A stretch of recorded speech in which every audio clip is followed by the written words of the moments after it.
Red 40 or blue 1? I want this one. 40. Red 40. It's more than just a food dye. It's a symbol of everything wrong with American food. This is the color of freedom. Can you say red 40? Red 40. This is probably one of the worst things that you could put inside of your body. Why would they intentionally put red dye in the hot dogs? I wish I know about them red rolls. I'm finna eat that big cool. But now, Red 40's days might be coming to an end. They just banned Red 40. They just banned Red 40. That's like not good. That's like a cultural like delicacy. Look at all that red.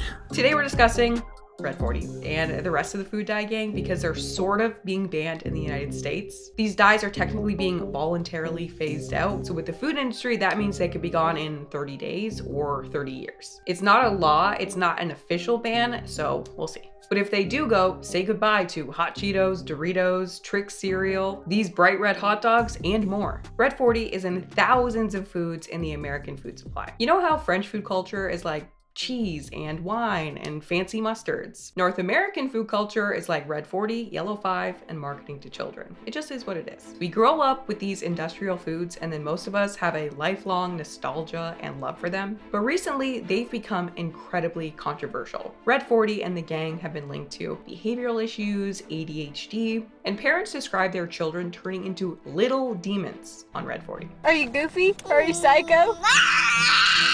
So yeah, I wondered, what is it? Is it actually bad for us? And why is American food just so colorful anyway? Red 40, also known as Allura Red, also known as E129 in Europe, is the most common synthetic food dye in our food supply. Some people say it's made up of crushed up bugs, but that's a different thing called carmine. Red 40 is instead made from petroleum. And it's in Twizzlers, it's in Gatorade, it's in Pop-Tarts. It's usually the culprit for any bright red product that you see on the store shelves. And it's even in products that you think wouldn't need food coloring, such as this Yoplait Light Red Raspberry, which is weird because berries. You can also find it in these Mott's applesauce strawberry cups. Why? Because fourth is strawberry puree. You would think that would be enough to make it red, but apparently not. But it's also in things that don't really make any sense. Here's a random one, this Publix Deli Salami and Provolone Cheese Cup. Yeah, that salami has red dye in it. I'm gonna guess that it was probably gray without it. Okay, next in this Signature Select Skillet Dinners Lasagna Pasta and Sauce Mix. There it is. Red 40 Lake along with Yellow 6, Yellow 5, Yellow 6 Lake, Yellow 5 Lake, etc. So yeah, it's in tons of things and it's not just limited to things that you think about as junk food. Now here are some American Fruit Loops on the right. You can see they are so bright. And some Canadian Fruit Loops on the left. Now to be fair, Canadians did grow up with like the radioactive Fruit Loops shown here. It's only a very recent thing that we have these natural ones. And I kind of have to say rip Red 40 because it is kind of sad. You wish that there would just be no health issues with them because I think that the colorful ones look better. The ones on the right just kind of look a little sad, honestly. But from what I can tell, most countries around the world have Fruit Loops that look like the right. America is now unique in that they have these really bright and colorful cereals made for kids. And another thing I have to point out is just how many flavors of Fruit Loops I saw available in America that I haven't seen here or that I assume other places don't really have as well. In America, you can buy wild berry Fruit Loops, unicorn Fruit Loops, these ones with a cooling sensation, these ones with the hearts. And I gotta say, when you look around the cereal aisle, Canadian or American, I do feel like this is like single-handedly responsible for like 70% of the Red 40 problem. I also saw this during my research for this video. Mrs. Butterworth's Fruity Pebbles syrup.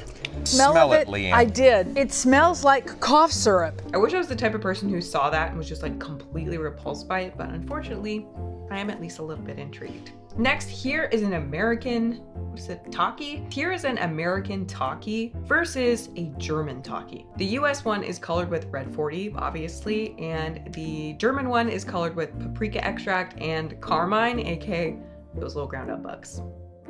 Now, one thing I kept seeing online is that people think that the difference between American foods and European foods is that Red 40 is actually banned everywhere else. I kept seeing that all the food dyes are banned everywhere except America. They're banned in the UK, they're banned in Norway, they're banned in Iceland. Of course, they're banned everywhere in Europe. But then when I looked into it, I saw that they actually weren't banned. You can actually find them in tons of European products, but they go by the name E129 instead of Allura Red or Red 40. They do, however, have to come with a warning label that says this product might increase hyperactivity in children. Here are some jelly babies from the UK. Pretty sure they are super popular there, and there you can see Red 40 right there. So then you're kind of like, okay, well, what the hell then? Why is American food so much brighter than the food of other countries? If it's not because Red 40 is banned in other places, then why is it? And after reading articles, I have to say the answer, very surprising. I did not expect this. The surprising reason is that a substantial number of Americans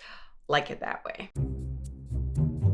General Mills Inc., maker of Trix, the iconic child-friendly breakfast cereal, learned this lesson the hard way after it started selling all-natural Trix in early 2016. Made instead with radishes, purple carrots, and turmeric. So Trix cereal decided to take out the artificial colors and make this healthy Trix, which obviously kind of an oxymoron. Take out the artificial colors, it's still Trix cereal. But it is a children's cereal, so any benefit, we'll take it. One thing I wonder though, I wonder why they couldn't get red at all, because you know they can use those bugs.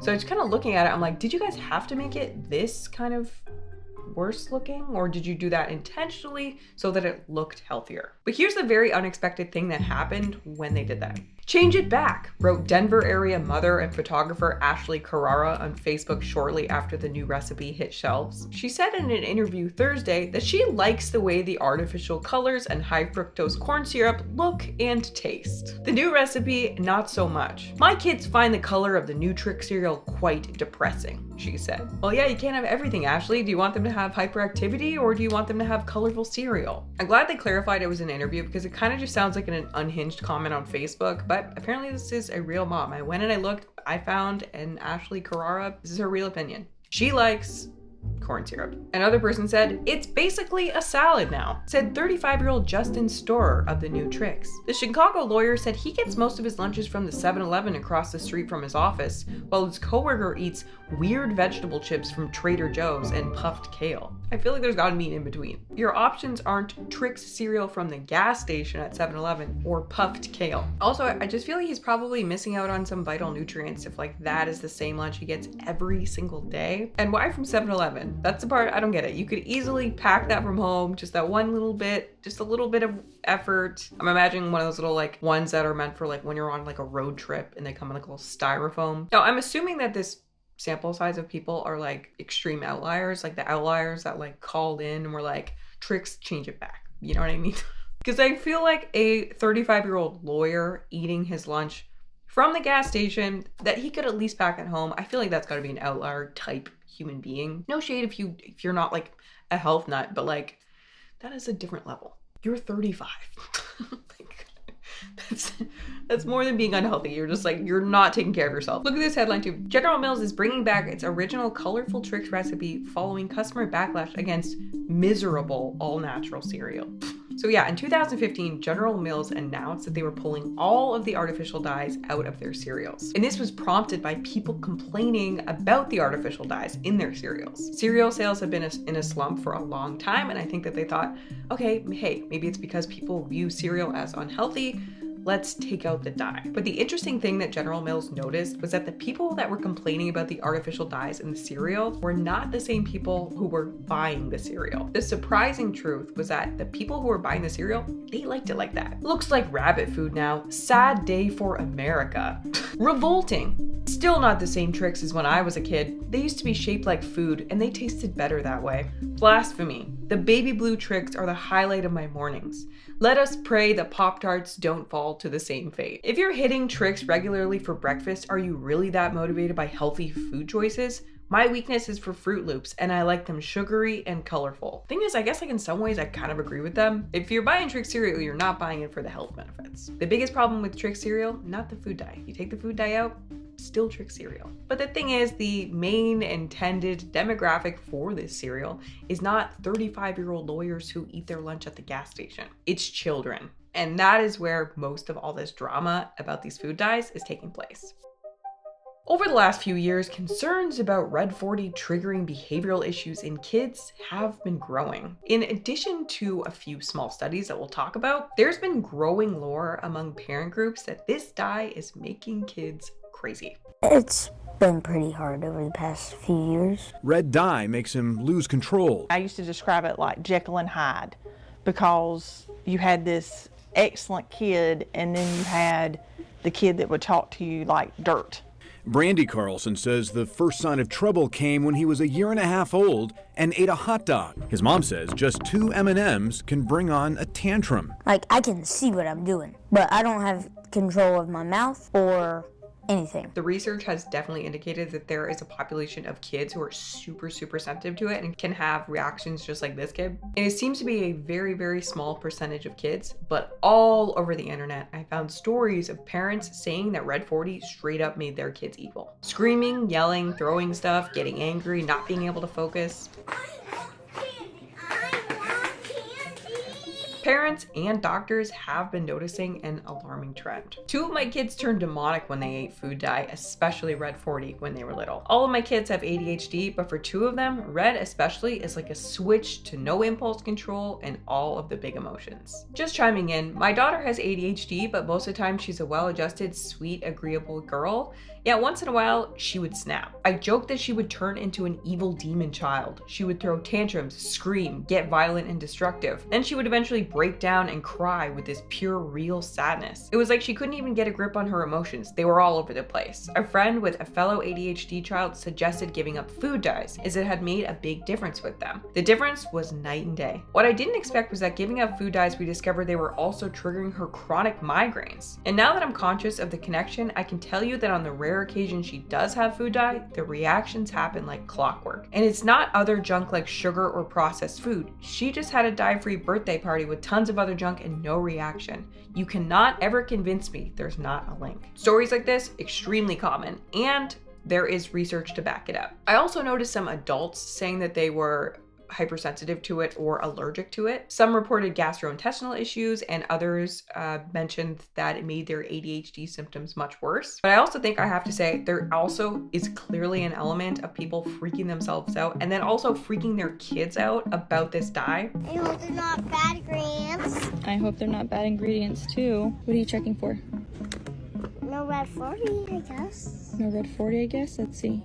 How's the Red 40? We don't eat Red 40. There's definitely a sort of paranoia happening about this particular food dye. I found a few dye-free kids groups on Facebook of parents, moms, terrified to feed their kids Red 40 and Yellow 5 and the rest of the gang. And most posts were just moms trying to help their kids not eat dye. And in it, an occasional comment like this: help.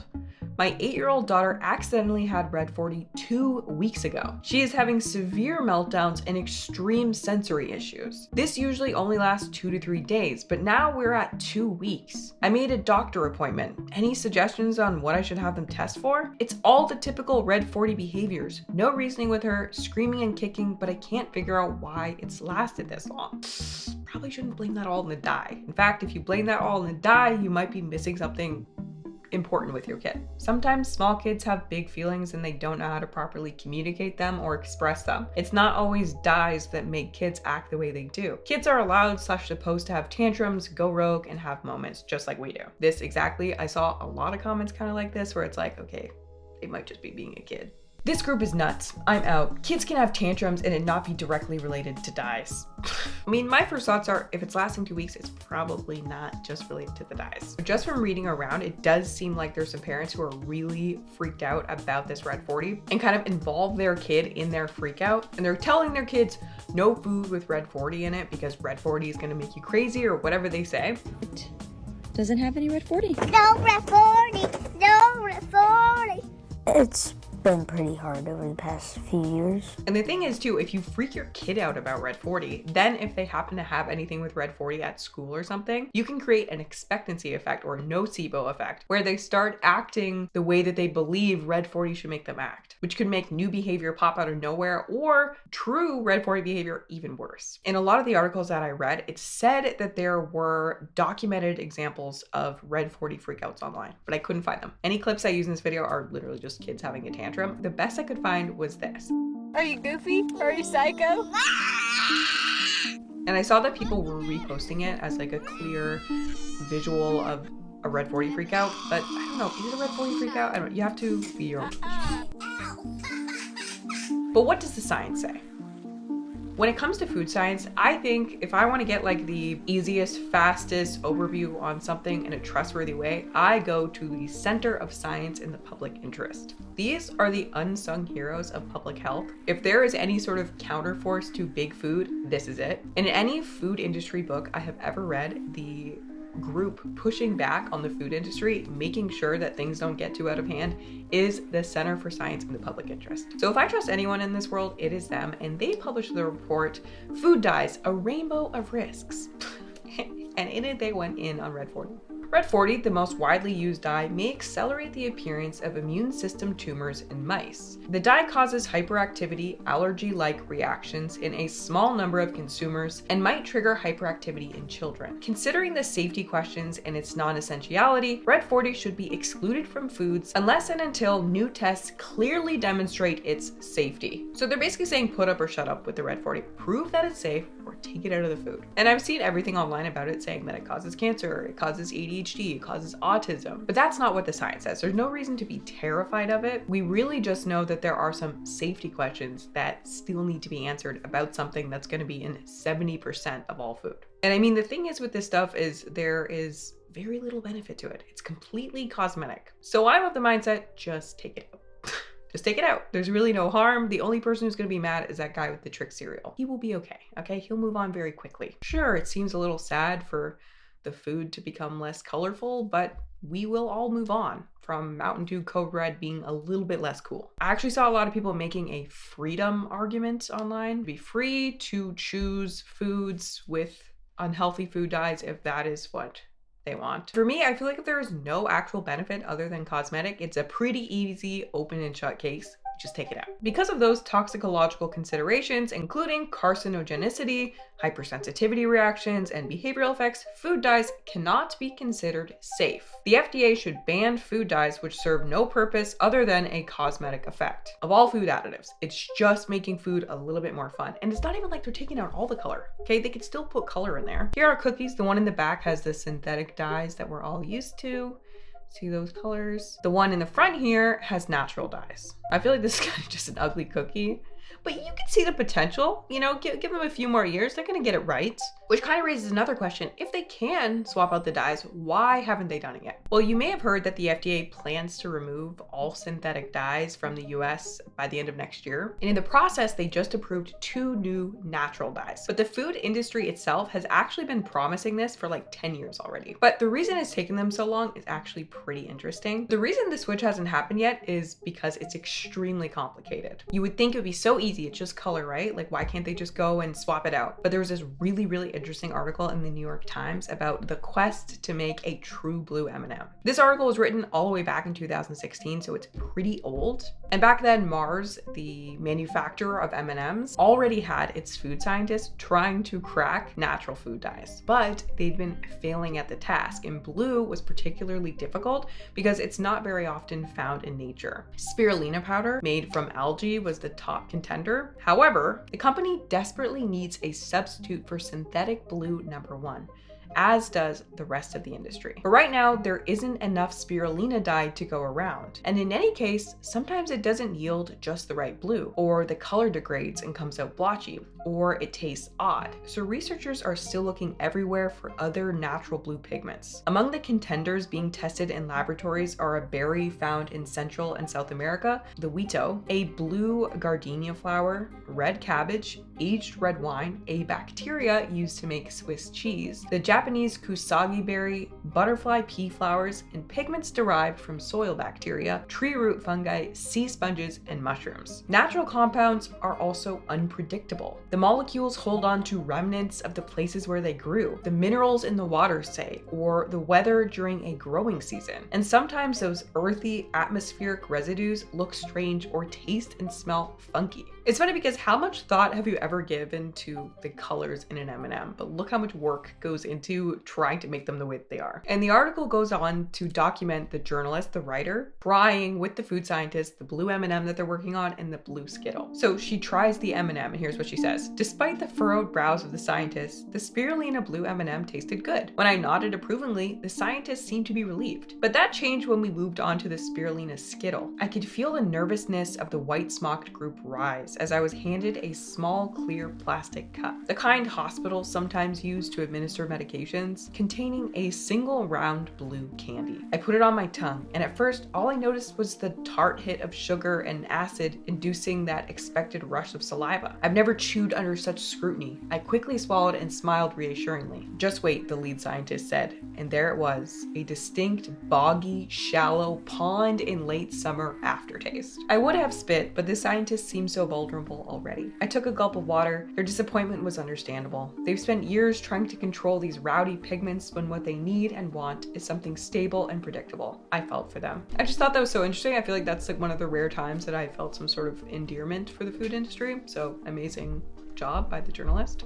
Honestly, that whole article really worth a read. Very interesting. So yeah, if you're like me, you might have been thinking like, well, just take it out already. Come on, just take it out. What's the problem? But you have these people with the freedom argument, the people who do not want their food to change, and these food companies want to make these people happy, or at least they want to keep them buying their products, resulting in the food industry having to go through this process with their foods that they described as, this is the most complex technical undertaking any of us have ever seen in the history of the company. If a naturally colored M&M tastes the same but has a lighter tinge, Americans will say it does not taste as fun, while Europeans are more likely to accept such slight color changes or miss them altogether. Everyone I talked to at Mars insisted that they needed to find natural colors that exactly replicate the current artificial ones. The changing of an extremely popular food's color is viewed warily for legitimate reasons. Humans have learned over millenniums to see in colors signposts indicating safety and danger, so we can avoid having to stick everything in our mouths to find out whether it's poisonous or not. We reject foods that aren't their right color. Completely ironically, while I was writing this video, I made for the very first time a purple sweet potato. I'm thinking purple's gonna be fun. Pull open the door, I open the oven, I look in there. There's my little purple sweet potato